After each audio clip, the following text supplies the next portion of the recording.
What's up mga Simply Proms? Good noon guys. So ayan, habang nagla-live ako talaga kanina guys, alam niyo ba kung ano yung nangyari? May tumawag sa akin. Ayan, mega lang shout out me, Mami G. Ayan, ng Gamo Production. Thank you so much me. Ayan, receive ko na po yung mga napanalunan ko. So ayan, thank you po Mami once again po. Ayan. Habang nagla-live talaga ako kanina, nagulat ako, alam mo may tumawag.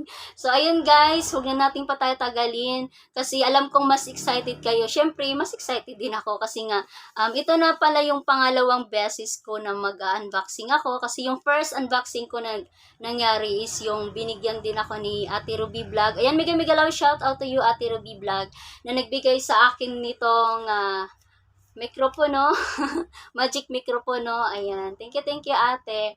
So, this time, ito yung pagkakataon na mag-unbox naman tayo ng mga napanalunan ko. Nabubulol na ako.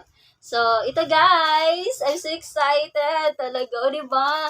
Malaki siya, pero hindi ko alam kung ano, basta excited talaga ako. Yun yung mga nararamdaman ko sa ngayon. Ang daldal ko.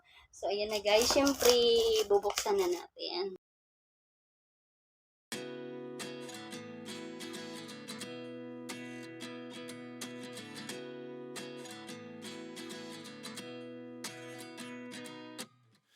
And I find myself wondering what did happen to the last 10. I ran away with my life, fast forward, never turn back again. It's kind of funny that the more we pass time, the more we need to set them rewind. And 19 was the year I had to leave you, but now I'm seeing all the signs. Is this really happening? I can't believe it's true.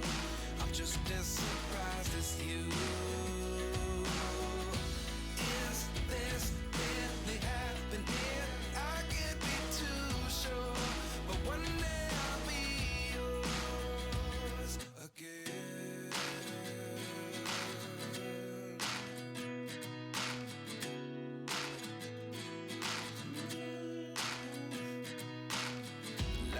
Come one in a dozen, the other 11 give something from nothing.